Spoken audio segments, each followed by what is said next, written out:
Hello everyone. इस video में record करूंगा फाइनेंस से करेक्टेड एफआर सब्जेक्ट का जैन 21 क्वेश्चन पेपर का कंसोलिडेशन के साथ इंड एस 110। चलिए स्टार्ट करते हैं। On 1 April 2017 A limited acquired, ये हमारा डेट ऑफ एक्विजिशन है। A limited acquired 80% of the share capital of S limited. On acquisition date the share capital and reserves of S stood at 5 lakhs and 1 lakh 25 respectively. A Limited paid initial cash consideration 10 lakhs. तो PC में हमने cash दिया है 10 lakhs. Additionally, A Limited issued 2 lakh equity shares. ये भी हमने दिया है with a nominal value 1 per share at current market price of 1.8 per share. It was also agreed that A Limited would pay a further sum of 5 lakhs after 3 years. हमें ये भी देना है। तो पीसी में तीन चीजें, एक तो हम कैश दे रहे हैं, सेकंड हम इक्विटी शेयर्स दे रहे हैं, और थर्ड हम 5 lakhs देंगे deferred consideration after 3 years. A Limited's cost of capital is 10%. The appropriate discounting factor, ये दे के रखा है discounting factor. The shares and deferred consideration have not yet been recorded. ये क्वेश्चन में ये काफी इंपॉर्टेंट पॉइंट है कि shares and deferred consideration have not yet been recorded. ठीक है, तो हम कर देंगे below are the statement of financial position, और हम यहाँ पे देखेंगे तो इससे भी कंफर्म हो जाता है कि जो इन्वेस्टमेंट है वो 1000 पे दिख रहा है, और 1000 ये थाउजेंड्स में 1000 मतलब 10 lakhs, और वो 10 lakhs क्या था, सिर्फ ये वो कैश है, ये कैश का अमाउंट ही दिख रहा है। फाइन। तो शेयर्स और डिफर्ड कंसिडरेशन रिकॉर्ड नहीं हुआ है जो क्वेश्चन में क्लियरली लिखा गया है। तो ये केस में यही इंपॉर्टेंट है, इसके हमें समझना है कि इसे कैसे अकाउंटिंग करेंगे, कैसे रेक्टिफाई करेंगे। आगे ये बैलेंस शीट नॉर्मल है। On the date of acquisition, the fair value of S Limited's plant exceeded its book value by 2 lakh. The plant had a remaining life of 5 years. Okay, ये fair value change. The consolidated goodwill has been impaired. Goodwill impair हुआ है 258 से, and A Limited's group values the non-controlling interest using fair value. हम NCI को fair value method से value करेंगे. At the date of acquisition, the fair value of 20% controlling interest was 2,80,000. You are required to prepare consolidated balance sheet or notes to accounts is not required. Fine. चलिए start करते हैं। Okay, as usual सबसे पहले हम goodwill calculation करेंगे। यहाँ पे पहले हमें बैलेंस शीट के लिए स्पेस रख देता हूँ, यहाँ पे स्टार्टिंग में बैलेंस शीट रेडी कर देंगे, कंसोलिडेटेड बैलेंस शीट। यहाँ से वर्किंग नोट स्टार्ट करता हूँ। वर्किंग नोट 1, पहले हम कैलकुलेशन ऑफ गुडविल बता देंगे।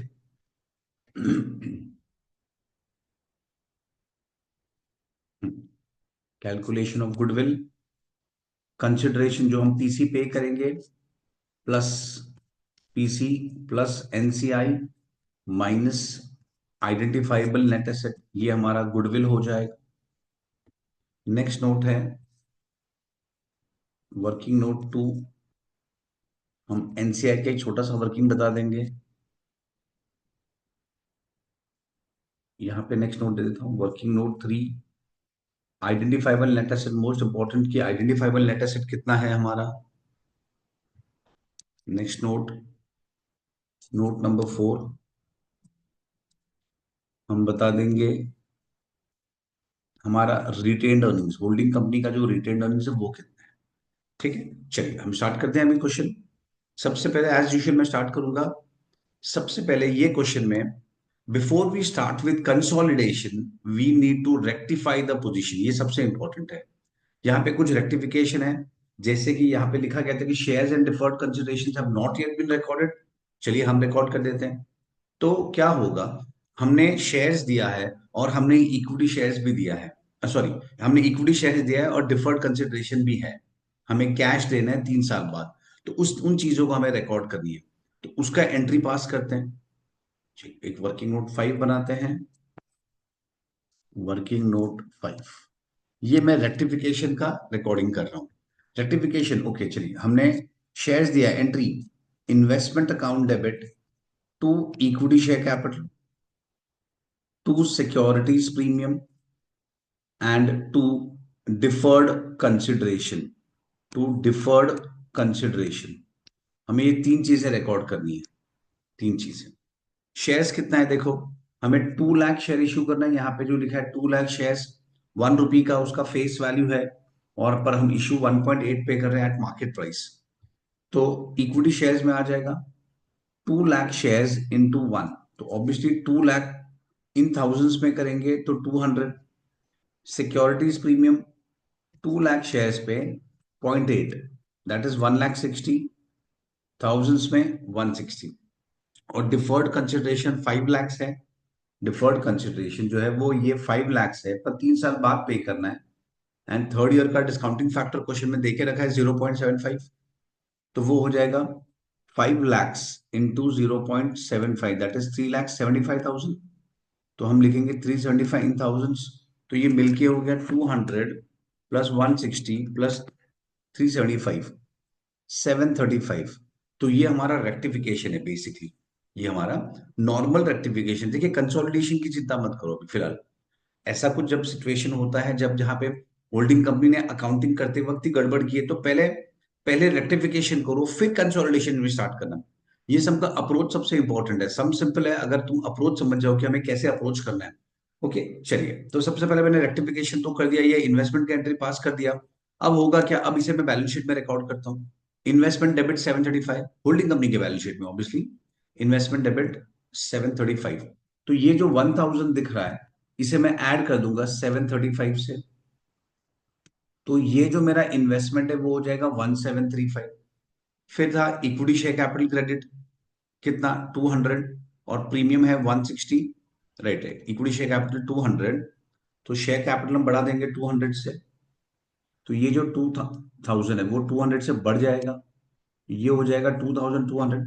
सिंपल रेक्टिफिकेशन करना है होल्डिंग कंपनी के बुक्स में, कोई टेंशन नहीं, सिंपल रेक्टिफिकेशन। और सिक्योरिटीज प्रीमियम करके न्यू हेड आ जाएगा, अगेन होल्डिंग कंपनी के बुक्स में, पेरेंट के बुक्स में। एंड डिफर्ड कंसिडरेशन भी आएगा, पर डिफर्ड कंसिडरेशन में कुछ और चेंजेस है, इसलिए बाद में रिकॉर्ड करता हूँ। पहले यहां तक तो क्लियर हो गया होगा सबको कि हमने इन्वेस्टमेंट रिकॉर्ड किया। इन्वेस्टमेंट में मैंने ये 735 ऐड किया, शेयर कैपिटल में 200 ऐड किया, प्रीमियम में 160 ऐड किया। फाइन। अच्छा, ये सब कब हो रहा था? ये तो हमारा 1 अप्रैल 17, इस डेट पे हमने टेक ओवर किया था। पर जरा बैलेंस शीट डेट देखना, हम कौन सी डेट पे है। हम ये 31 मार्च 19, मतलब 2 साल बाद है। जो हमारा कंसोलिडेशन डेट है वो 2 साल बाद का डेट है। तो उस 2 साल में डिफर्ड कंसिडरेशन को हमने हमें हमने क्या किया था, हमने डिस्काउंटेड वैल्यू पे लिखा था।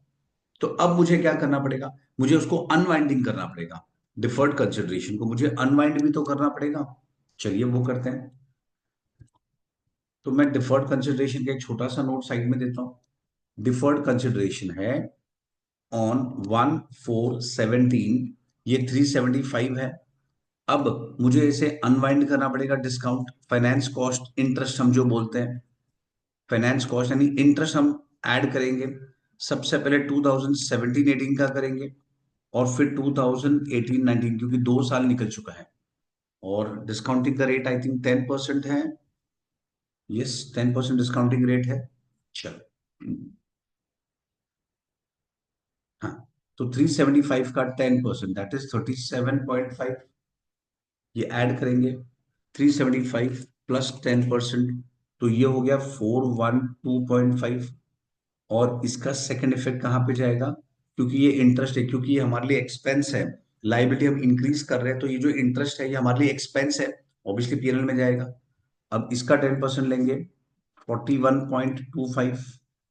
ऐड करते हैं 41.25, तो ये हो गया 453.75। और ये भी हमारा पीएनएल में जाएगा। सेकंड इफेक्ट भूलना नहीं, क्योंकि रेक्टिफिकेशन कर रहे हैं, डबल इफेक्ट डालेंगे तो ही बैलेंस शीट टैली होगा। Fine, तो ये हो गया फाइनली मेरा 31/3/19 पे डिफर्ड कंसिडरेशन। और ये फिगर हम पीछे लिख देंगे पहले बैलेंस शीट में, सो डैट बाद में मिस नहीं हो। तो ये डिफर्ड कंसिडरेशन करके ये दिखेगा 453.75। एज सच तो ये नॉन करंट लाइबिलिटी था टू बिगिन विद, क्योंकि तभी 3 साल का गैप था। 1/4/17 पे थे ओरिजिनली, वहां से 3 साल के बाद पे करना था, तो ये नॉन करंट लाइबिलिटी था। पर अब 2 साल ऑलरेडी निकल चुकी है, तो अभी it is a part of current liability, क्योंकि अब यहां से सिर्फ 31/3/19 से सिर्फ 1 साल बचा है, इसीलिए it is a part of current liability. चलिए फाइन, आई होप इतना ओके है। अब हमने रेक्टिफिकेशन कर दिया, जो मोस्ट इंपॉर्टेंट पार्ट था रेक्टिफिकेशन कर दिया। अब कंसोलिडेशन तो नॉर्मल है काफी, सबसे इंपॉर्टेंट था रेक्टिफिकेशन, और याद से डिफर्ड कंसिडरेशन को अनवाइंड करना था। ये इसमें एक इंपॉर्टेंट पॉइंट था कि वो अनवाइंड भी करना था। अब मैं आता हूं कंसोलिडेशन के प्रोसीजर में, जो I think most of us are comfortable. अब चलिए, अब आते हैं नॉर्मल कंसोलिडेशन में। सबसे पहले मैं आता हूं मेरा कंसिडरेशन पेड है 1735। ये इन्वेस्टमेंट, ये जो इन्वेस्टमेंट है 1735, तो यहां पे हम लिखेंगे गुडविल कैलकुलेशन में पीसी 1735। ओके, बी केयरफुल, 1000 नहीं 1735, टोटल कंसिडरेशन 1735 है और हमने इन्वेस्टमेंट को रेक्टिफाई भी कर दिया है। अब आते हैं हम नेक्स्ट पार्ट पे। मैं पहले होल्डिंग कंपनी का जो रिटेन अर्निंग्स है 1400, इसे ले लेता हूं। होल्डिंग कंपनी का रिटेन अर्निंग्स 1400 है। जो होल्डिंग कंपनी है उसका बैलेंस है, ये कंपनी का नाम है A limited. Okay, balance of A limited, ये है बैलेंस ऑफ ए लिमिटेड।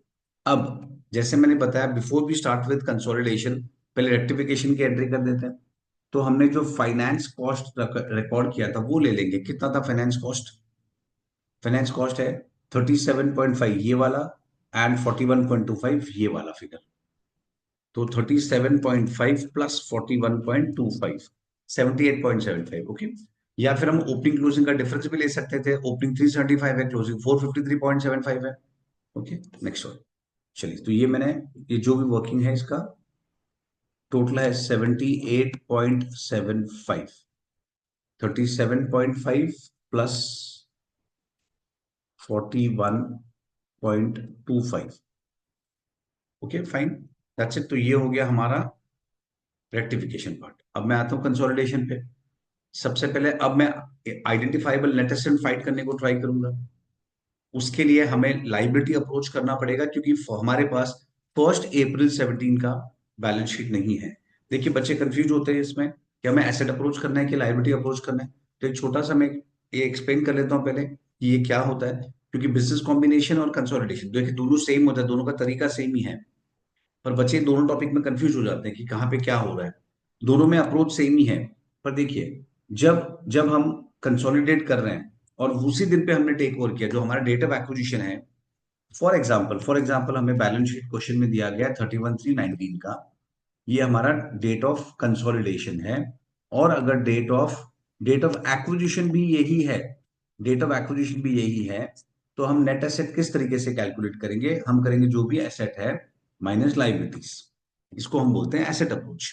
हम असेट्स माइनस लाइबिलिटीज करते हैं और ये हमारा एसेट अप्रोच होता है। या फिर नेट एसेट फाइंड करने का दूसरा तरीका भी होता है, जो है शेयर कैपिटल प्लस रिजर्व्स।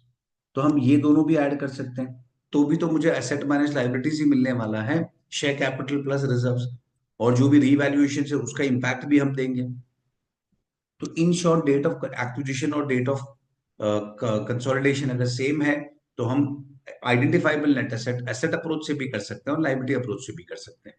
पर इस केस में डेट ऑफ कंसोलिडेशन है 31/3/19, और डेट ऑफ एक्विजिशन तो 2 साल पहले का था 1/4/17। क्या हमारे पास 1/4/17 का बैलेंस शीट दिया है? तो नहीं दिया है। इन दिस केस, जब दोनों डेट डिफरेंट होते हैं और हमारे पास डेट ऑफ एक्विजिशन का बैलेंस शीट नहीं है, तो हम क्या करते हैं? हम लाइबिलिटी अप्रोच क्या करेंगे, जहां पे हम शेयर कैपिटल और जो हमारे अदर इक्विटी है, मतलब रिजर्व्स, उन दोनों को ऐड करेंगे। तो हमें उसका आईएनए मिलेगा on the date of acquisition. I hope ये कॉन्सेप्ट समझ गया होगा। फाइन, अब मैं आगे आता हूं। तो यहाँ पे हमें लाइबिलिटी अप्रोच करना है। ये थोड़ा सा इरेज कर देता हूँ, ये यहाँ पे काफी हो गया है। चलिए, अब मैं इस पे आता हूँ, स्टार्टिंग से रीड करता हूँ। या on 1st April 2017, A Limited acquired 80% of share capital of S Limited on acquisition date, that means on 1/4/17. Share capital and reserves of S stood at 5 lakhs and 125. Share capital 500 है। Share capital तो हमेशा pre portion होता है on the date of acquisition. ये जो identifiable net asset का working note है, ये हम कौन से डेट पे करते हैं? ये हम on the date of acquisition करते हैं, क्योंकि हमें गुडविल फाइंड करना है on the date of acquisition. इसे इन सिंपल वर्ड्स हम प्री भी बोल सकते हैं। Pre, pre in the sense, इसमें क्या चीजें आएंगी? इसमें जो भी प्री एक्विजिशन चीजें वो आएंगी। तो सबसे पहले हम शेयर कैपिटल लेते हैं, जो कि 5 lakhs मतलब 500 दिया गया था। Okay, share capital 500। फिर हम आते हैं अदर इक्विटी में आते हैं, रिटेन अर्निंग्स में आते हैं। ओके, यहाँ पे रिटेन अर्निंग्स के बारे में क्या लिखा गया था देखो। Okay. On acquisition date, the share capital and reserves of estimate stood at 500, 5 lakhs and 125. Okay, acquisition date पे हमारा रिटेन अर्निंग्स जो था, हमारे रिजर्व जो थे, वो 1,25,000 थे। एट प्रेजेंट कितना है सब्सिडरी का जो रिटेन अर्निंग्स है वो है 300, और उसमें से on the date of acquisition था 1,25,000। तो 300 एंड 125। चलिए इसके वर्किंग पे आते हैं, इसके वर्किंग पे आते हैं। Working note 6, retained earnings of subsidiary या reserves of subsidiary. Total reserves है 300 या 3 lakhs। हमारा जो टोटल रिजर्व्स है वो है 3 lakhs। इसका हम दो ब्रेकअप करेंगे, प्री और पोस्ट। मतलब जिस दिन हमने खरीदा ऑन 1/4/17, वो दिन पे कितना प्री रिजर्व था, तो वो 125 था, जो यहाँ पे लिखा गया है। देखो ये 125, 1,25,000। तो on the date of acquisition ये था 125, विच मीन्स जो रिमेनिंग है वो सब्सिडरी ने पोस्ट एक्विजिशन अर्न किया है। पोस्ट एक्विजिशन 175 अर्न किया है। फाइन। अब ये जो पोस्ट एक्विजिशन है उसमें भी होल्डिंग और एनसीआई दोनों का शेयर होगा। तो एक एक करके आते हैं। पहले मैं प्री कर लेता हूँ। प्री कहां पे जाएगा? ये जो प्री है 125 वो आएगा हमारे, सॉरी यहाँ पे नहीं, हमारे आईएनए के कैलकुलेशन में आएगा। प्री आएगा आईएनए के कैलकुलेशन में, यहाँ पे 125 ये हमारा प्री प्रॉफिट है। क्योंकि जो प्री प्रॉफिट है वो तो मेरा जैसे भी मैंने बताया कि हमें नेट एसेट फाइंड करने का दो तरीका होता है, या तो असेट माइनस लाइबिलिटीज, या तो फिर share capital plus reserve. Liability approach या एसेट अप्रोच जो करना है कर सकते हैं। ओके, पर यहाँ पे हम एसेट अप्रोच कर ही नहीं सकते, क्योंकि on the date of acquisition हमारे पास बैलेंस शीट है ही नहीं 1/4/17 का। तो हमें कंपल्सरीली हमें लाइबिलिटी अप्रोच ही करना होगा। तो ये है मेरा net asset share capital plus reserve या प्लस रिटेन अर्निंग्स। चलो ये इतना क्लियर हो गया। अब ये तो जो नेट एसेट मिला ये तो हमारे बुक वैल्यू पे है। 500 प्लस 125 जो होता है 625, ये हमारा नेट एसेट है एट बुक वैल्यू। पर इसमें कुछ फेयर वैल्यू चेंजेस भी है, वो देखते हैं। Adjustment number 1, on the date of acquisition the fair value of estimated plant exceeded its book value by 2 lakh, the plant had a remaining life of 5 years। ठीक है, सबसे पहले तो उसका प्लांट का वैल्यू 2 लाख से बढ़ा है, तो ये फेयर वैल्यू चेंज है। और ऑब्वियसली ये मेरा प्री है। प्री कैसे है? देखिए ये हमारा समझो टाइमलाइन है, ये डेट है 1/4/17। हम जब रिवैल्यूएशन करते हैं हम इस दिन पे करते हैं, on the date of take over, on the date of acquisition ही रिवैल्यूएशन होता है। तो ये दिन पे हमने रियलाइज किया कि हमारा असेट 200 रुपीज, 2 लाख रुपीज से थाउजेंड्स में 200 और नॉर्मल में 2 लाख रुपीज बढ़ गया है। तो अगर 2 लाख बढ़ गया है तो वो जो अप्रिसिएशन है वो तो पीछे का ही होता है ना। अगर आज मैं आज बोलूं कि मेरा एसेट बढ़ गया है, तो वो फ्यूचर का अप्रिसिएशन तो नहीं है, वो तो पास्ट का अप्रिसिएशन है। इसलिए रिवैल्यूएशन जो होता है, प्री फेयर वैल्यू चेंज जो होता है वो हमेशा प्री प्रॉफिट होता है। पर जब एसेट का वैल्यू बढ़ेगा तो उस पर डेप्रिसिएशन भी चार्ज होगा, और डेप्रिसिएशन जो होता है वो पोस्ट होता है, क्योंकि डेप्रिसिएशन तो फ्यूचर में चार्ज होगा। हम जब डेप्रिसिएशन चार्ज करेंगे तो वो तो फ्यूचर में करेंगे। See upward revaluation is like a purchase, कि हम एसेट को एज इफ हमने 200 2 lakhs का एसेट खरीदा, तो अगर आज मैं खरीदूंगा तो डेप्रिसिएशन तो फ्यूचर में चार्ज होगा। तो इसलिए उस पर जो डेप्रिसिएशन का एडजस्टमेंट है वो फ्यूचर का होगा, पास्ट का नहीं। तो चलिए, तो इसमें दो एडजस्टमेंट है। एक, सबसे पहले मुझे एसेट का वैल्यू 200 से बढ़ाना है, तो ये मेरा एसेट इंक्रीज हो जाएगा। यहाँ पे जो पीपी है वो +200 हो जाएगा, तो ये हो जाएगा 1700। 2 लाख से इसको इंक्रीज कर दिया। अब ये जो इंक्रीज है, जैसे मैंने बताया, ये मेरा प्री है कि पोस्ट है, तो ऑब्वियसली ये प्री है, क्योंकि ये 1/4/17 को इंक्रीज हुआ है, तो वो इंक्रीज पहले क्या होगा ना, 1/4/17 तक का है। Appreciation is up to 1/4/17, not beyond 1/4/17। तो यहां पे लिखूंगा fair value change, fair value change plant का,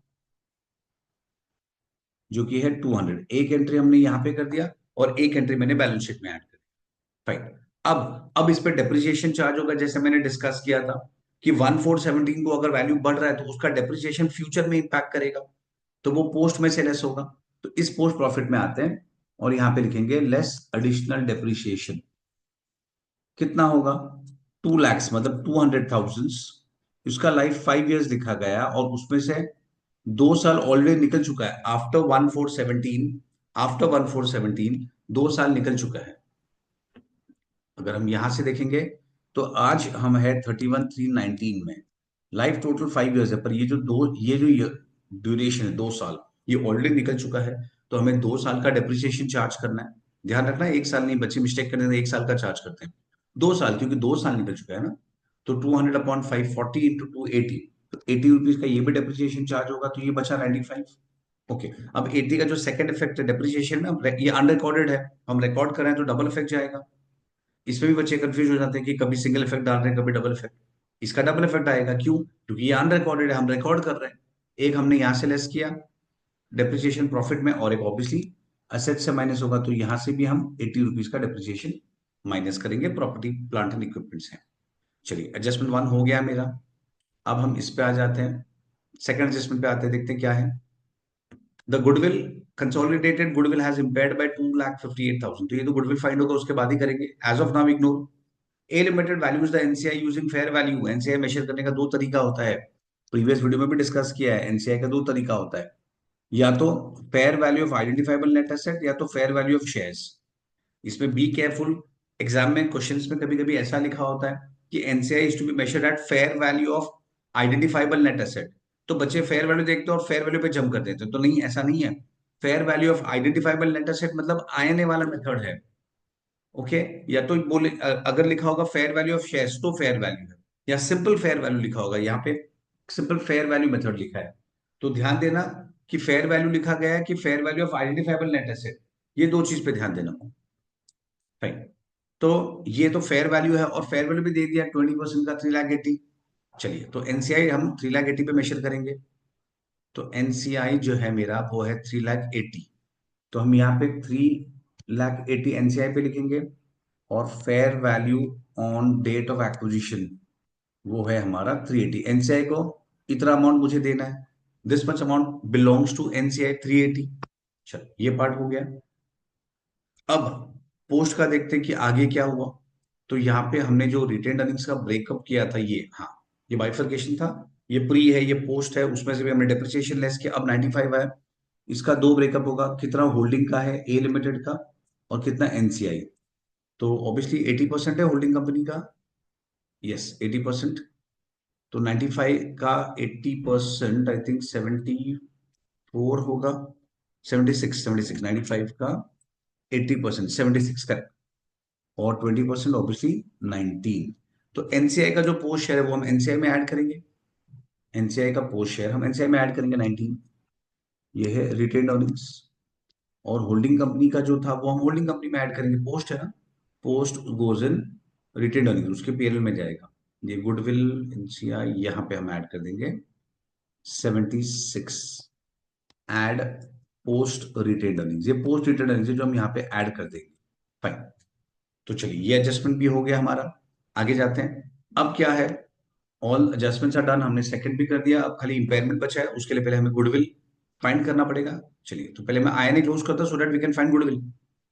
आईएनए हमारा यहाँ पे है 625 + 200, ये हो गया मेरा identifiable net asset eight fair value, तो ये ऊपर आ जाएगा 825। तो गुडविल 1735 + 380 - 825, तो गुडविल हो गया 1290, ये हो गया हमारा गुडविल 1290 गुडविल हो गया। अब इसे इंपेयरमेंट, इसमें इंपेयरमेंट है तो लेस इंपेयरमेंट, इसमें इंपेयरमेंट है आई थिंक 2,58,000 का इंपेयरमेंट है, 2,58,000, यस 2,58,000 का इंपेयरमेंट है, 258। तो ये हम इंपेयरमेंट लॉस चार्ज करेंगे -258, तो ये हो गया 1032। तो ये हमारा फाइनल गुडविल है जो बैलेंस शीट में अपीयर होगा 103। अब इंपेयरमेंट लॉस कौन बेयर करेगा, वो सबसे इंपॉर्टेंट है समझना। इंपेयरमेंट लॉस कौन बेयर करेगा, देखिए, अगर एनसीआई, एनसीआई को मेजर करने का दो तरीका होता है, हमने देख लिया है। या तो हम आइडेंटिफाइबल नेट एसेट पे करते हैं, या तो हम फेयर वैल्यू ऑफ शेयर्स पे करते हैं।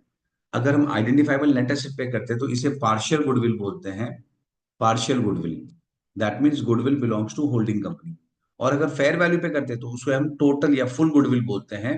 In that case goodwill belongs to holding and NCI, वो दोनों का गुडविल होता है। ओके, तो अगर इंपेयरमेंट हुआ आईएनए वाले मेथड में, इंपेयरमेंट ऑफ गुडविल हुआ, तो क्योंकि गुडविल होल्डिंग का है तो उसका इंपेयरमेंट लॉस कौन बेयर करेगा, तो अगर उसमें इंपेयरमेंट लॉस हुआ तो वो कौन बेयर करेगा, ऑब्वियसली फिर होल्डिंग ही बेयर करेगा। पर अगर गुडविल फेयर वैल्यू मेथड है, मतलब एनसीआई फेयर वैल्यू मेथड है, तो गुडविल टोटल गुडविल है दोनों का, होल्डिंग एनसीआई दोनों का है। तो अगर दोनों का है तो इम्पेयरमेंट लॉस अगर होगा तो कौन बेयर करेगा? तो दोनों बेयर करेंगे, होल्डिंग एंड एनसीआई दोनों बेयर करेंगे। और हमारे इस क्वेश्चन में एनसीआई फेयर वैल्यू पे वैल्यू हो रहा है, मतलब हम गुडविल जो हमें हमें जो गुडविल मिला है वो टोटल गुडविल है, वो दोनों का गुडविल है, होल्डिंग एनसीआई का। तो इम्पेयरमेंट लॉस भी दोनों बेयर करेंगे, होल्डिंग एंड एनसीआई। ये सबसे इंपॉर्टेंट पॉइंट है क्वेश्चन में, इस पे ध्यान देना। मैं रिपीट करता हूँ, अगर ये आईएनए वाला एनसीआई अगर हम आईएनए पे मेजर करते हैं तो फिर वो गुडविल जो मिलता है वो पार्शियल गुडविल होता है, होल्डिंग का गुडविल होता है, तो इम्पेयरमेंट लॉस भी होल्डिंग बेयर करेगा। पर एनसीआई अगर फेयर वैल्यू पे मेजर हो रहा है तो गुडविल जो मिलता है वो टोटल गुडविल है, टोटल मतलब दोनों का, होल्डिंग और एनसीआई दोनों का, तो इंपेयरमेंट लॉस भी दोनों बेयर करेंगे। तो इस केस में इंपेयरमेंट लॉस भी दोनों बेयर करेंगे। तो 258 है, उसका 80% लॉस होल्डिंग कंपनी बेयर करेगा। तो minus impairment loss of goodwill, impairment loss of goodwill 206.4, जो टोटल इंपेयरमेंट लॉस है उसका 80% लॉस होल्डिंग कंपनी बेयर करेगा, और बाकी 20% कौन बेयर करेगा? वो एनसीआई बेयर करेगा। 51.6 ये है इंपेयरमेंट लॉस ऑफ गुडविल, ये होल्डिंग सॉरी एनसीआई बेयर करेगा। तो ये सबसे इंपॉर्टेंट था। और जैसे मैंने बताया कि अगर ये जो एनसीआई है वो अगर आईएनए पे होता तो ये पूरा 258 हम यहाँ पे लिखते थे, पूरा 258 हम यहाँ पे लिखते थे, अगर अगर ये आईएनए वाला मेथड होता है एनसीआई का। फाइन, आई थिंक ये क्लियर हो गया। अब आगे जाते हैं। So we are done with all the adjustments, बस अभी खाली क्लोज करना है, एक एक चीज क्लोज कर देते हैं हम। चलिए, सबसे पहले रिटेन अर्निंग्स ही क्लोज कर देते हैं। 1400 माइनस 78.75 प्लस 76 माइनस 206.4, 1190.85, तो ये हो गया हमारा रिटेन अर्निंग्स। फिर वर्किंग नोट वन गुडविल तो हमने ले लिया, वर्किंग नोट टू एनसीआई ले लेते हैं। 380 प्लस 19 माइनस 51.6, तो ये हो गया 347.4, ये हमारा एनसीआई। वर्किंग नोट टू भी हो गया। थ्री का टोटल ऑलरेडी हो गया था आईएनए, फोर हमने कर दिया था कर रिटर्न अर्निंग्स, फाइव ये था। That's it, I think we are done with it. सब एडजस्टमेंट्स मैंने क्लोज कर दिए। अब हम बैलेंस शीट बनाएंगे। चलिए, बैलेंस शीट नीचे बना देता हूँ, यहाँ पे बैलेंस शीट थोड़ा कंफर्टेबल हो जाएगा। Consolidated balance sheet. सबसे पहले सबसे पहले एसेट्स, उसके अंदर वन नॉन करंट एसेट्स, उसके अंदर small Roman number one PP. और चलिए, पीपी कितना है? 5500। हमें बेसिकली ये फिगर लेना है, ये फिगर पीपी में ये फिगर लेना है। तो ये हो जाएगा 5500 प्लस 1500 प्लस 200 माइनस 80। ओके सबको, ये फिगर मैंने ले लिया है। तो मेरा पीपी है 7120, 7120। सेकंड गुडविल, गुडविल नहीं भूलना, इसमें गुडविल है, गुडविल था 1032, 1032 गुडविल हो गया। That's it. Next one, goodwill और एनसीआई, ये दो चीजें नहीं भूलिए, और फिर स्टूडेंट्स भूल जाते हैं। चलिए नेक्स्ट आते हैं, अभी हम करंट एसेट्स में आते हैं। नंबर टू, करंट एसेट्स, उसके अंदर फर्स्ट है इन्वेंट्रीज। इन्वेंट्रीज कितना है? ऐड ही करना है बस, 550 प्लस 100, तो ये 650 हो गया, इन्वेंट्री 650। फिर number two, financial asset. Financial asset वो है trade receivables and cash, trade receivables और कैश। तो trade receivables and cash equivalents. तो ट्रेड रिसीवेबल कितना है? 400 प्लस 200, ये दोनों, दैट इज 600। और कैश है 200 plus 50, that is 250। That's it. इस तरीके से हमारा असेट साइड रेडी हो चुका है, और तो कुछ है नहीं। 7120 प्लस 1032 प्लस 650 प्लस 600 प्लस 250, तो ये हमारा है 9652, 9652 ये हमारा टोटल एसेट हो गया। सेकंड पे आती है अभी हम liability side, Roman number two, equity and liabilities, उसके अंदर पहले वन, हम इक्विटी पे आते हैं, उसके अंदर वन, इक्विटी के अंदर वन। हाँ, इक्विटी में देखिए कितना था, ये शेयर कैपिटल तो ये तो हमने ले लिया था, ये जो 500 है वो हमने ऑलरेडी पीछे वर्किंग नोट में ले लिया है। जो वर्किंग नोट में आ गया है तो वो वापस से बैलेंस शीट में नहीं आते, क्योंकि वो कहीं ना कहीं फिट हो गया है। तो ये 500 हमने ले लिया है, तो इक्विटी में आएगा सिर्फ ये वाला पार्ट, ये वाला पार्ट आएगा। सॉरी, मैंने ज्यादा मार्क कर दिया, ये जो ऑलरेडी मेरा मार्क्ड है, ये वाला पार्ट 200 प्लस 2000, दैट इज 2200, 2200, ये हो गया मेरा share capital, one share capital. अब हम सेकंड ले लेते हैं, फिर आएगा हमारा अदर इक्विटी, अदर इक्विटी पे आ जाते हैं। चलिए, अदर इक्विटी कितना है, हाँ, रिजर्व्स, दैट मीन्स अगेन ये 300 हमने वर्किंग नोट में ले लिया है, कहीं ना कहीं चले गया है, और ये 1400 भी हमने वर्किंग नोट में ले लिया है। जो वर्किंग नोट में आ गए तो फिर हम वहीं से पिक कर देंगे, तो उसमें इंक्लूडेड फिगर होता है। तो रिटेन अर्निंग्स हमारे पास ऑलरेडी यहाँ पे टोटल फिगर है, ये वर्किंग नोट 4, 1190.85, 1190.85, ये हमारा हो गया अदर इक्विटी।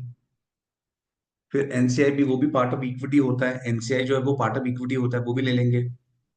एनसीआई है 347, ये वाला फिगर 347.4, 347.4।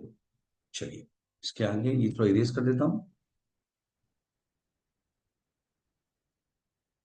हम्म, चलिए, इसके बाद, हाँ, बैक टू बैलेंस शीट। हमने शेयर कैपिटल ले लिया, हमने रिटेन अर्निंग्स ले लिया, अब हम आते हैं नॉन करंट लाइबिलिटीज में, वो है 3000 प्लस 400, 3400, उसमें कोई चेंजेस भी नहीं है।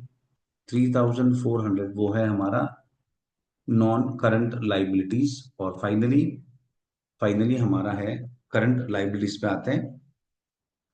करंट लाइबिलिटीज में ये दोनों आएगा, और जैसे मैंने पहले डिस्कस किया था कि ये भी आ जाएगा। जो हमारा डिफर्ड कंसिडरेशन है, एक्चुअली वो 3 साल का था on the date of acquisition, तो वो टाइम पे 1470 पे वो नॉन करंट लाइबिलिटीज था। पर आज, आज on the date of consolidation अब 1 साल ही बचा है, क्योंकि 2 साल ऑलरेडी निकल चुका है। 1417 से 31/3/19, 2 साल निकल चुका है, तो अभी it is a current liability. तो 1250 करंट लाइबिलिटी प्लस 650 प्लस 453.75, ये तीनों ऐड होंगे, 1250 प्लस 650 और प्लस 453, तो ये टोटल हो गया है 2353.75, ये हो गया हमारा करंट लाइबिलिटी, दैट्स इट।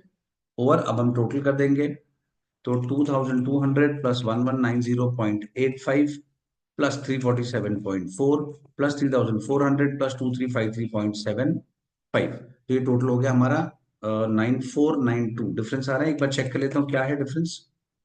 160, हाँ सॉरी, प्रीमियम लिखना रह गया, प्रीमियम लिखना रह गया। ये अदर इक्विटी में यहाँ पे प्रीमियम भी आ जाएगा। मतलब अगर मैं अदर इक्विटी का एक छोटा सा नोट यहाँ पे साइड पे दे दूं, अदर इक्विटी, देखिए यहाँ पे जो मैंने प्रीमियम लिखा था ना, वो रह गया लिखना, ये सिक्योरिटीज प्रीमियम। तो अदर इक्विटी का अगर नोट दे, तो यहाँ पे हमारे पास रिटेन अर्निंग्स है 1190.85, और 160 का सिक्योरिटीज प्रीमियम। तो 1190 प्लस 160, दैट इज 1350.85, ये हो जाएगा हमारा अदर इक्विटी, 1350.85, दैट्स इट। अब हम इसका टोटल कर देंगे तो डेफिनेटली 9652 आ जाएगा। 2200 1350.85 प्लस 347.4 प्लस 3400 प्लस 2353.75, तो 9652, ये हमारा टोटल लाइबिलिटीज हो गया। आई होप ये समझ गया होगा सबको। ओके, इंपॉर्टेंट हमें रेक्टिफिकेशन किस तरीके से किया है वो इंपॉर्टेंट है। गुडविल इम्पेयरमेंट जो था, क्योंकि वो फेयर वैल्यू मेथड था एनसीआई, तो वो दोनों, वो इम्पेयरमेंट का लॉस दोनों बेयर करेंगे, वो इंपॉर्टेंट था इसमें। तो ये सब चीजों पे थोड़ा ध्यान देना। ओके, चलिए bye, with this I stop the video. Okay bye.